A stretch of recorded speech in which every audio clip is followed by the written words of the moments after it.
Moving forward, again we will discuss the chapter 3, topic is of class 8. I have explained in previous video about trapezium. Now its next topic is parallelogram. Parallelogram क्या होती है?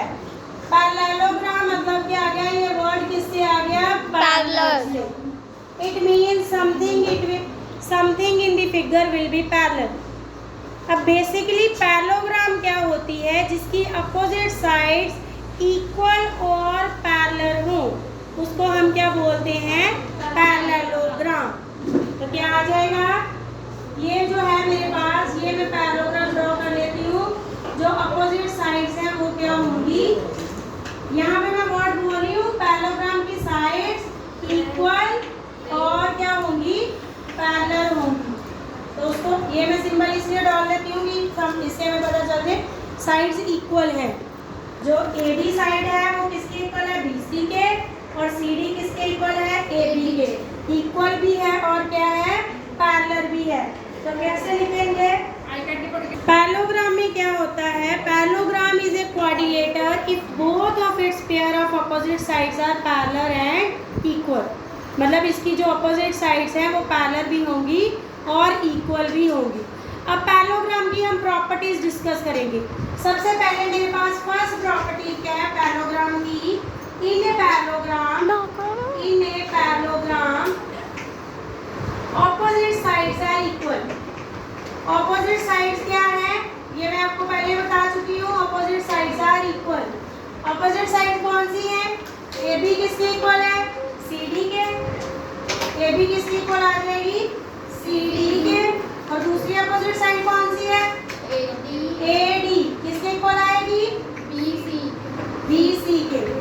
तो ये तो होगी first property. हमने prove नहीं करने इनको, बस हमने प्रॉपर्टीज ही करनी है. इन्हीं प्रॉपर्टीज को यूज करके हम सम सॉल्व करेंगे. ठीक है. पैरेललोग्राम में क्या हो गई? अपोजिट साइड्स क्या हो गई? इक्वल. ये तो हो गई फर्स्ट प्रॉपर्टी. अब सेकंड प्रॉपर्टी क्या है? In a parallelogram opposite angles are equal. क्या आ जाएगा? ऑपोजिट एंगल्स और कौन से हैं? एंगल कौन सी है? ऑपोजिट एंगल ए किसके इक्वल है? एंगल सी के.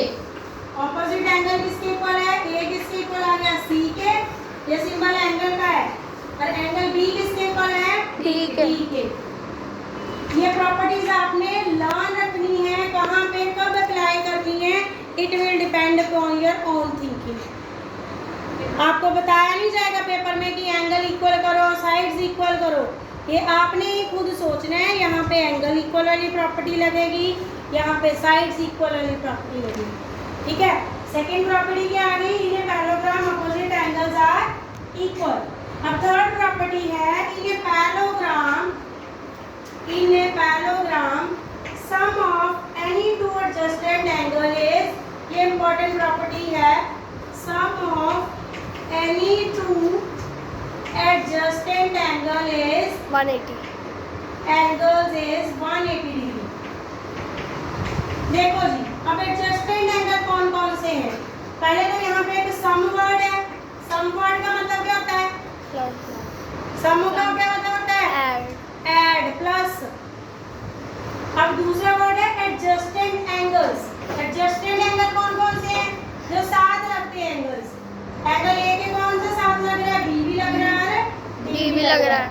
तो sum of adjusted angle is 180. तो सम का मतलब क्या आ गया?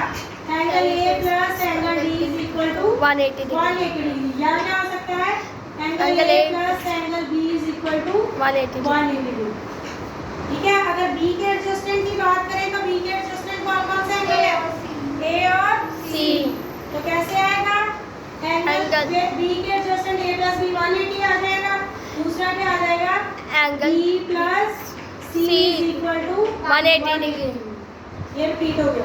अब सी के एडजस्टेंट की बात करें कौन कौन से आएंगे? बी और बी. तो क्या आ जाएगा? Angle C plus D is equal to 180 degree. Angle C plus angle B is equal to 180 degree. Similarly D के की बात करें तो कौन सा आएगा? Angle A and angle C. A वाला लिख चुके हैं हम पहले और सी वाला भी हम लिख चुके हैं. लगी समझ?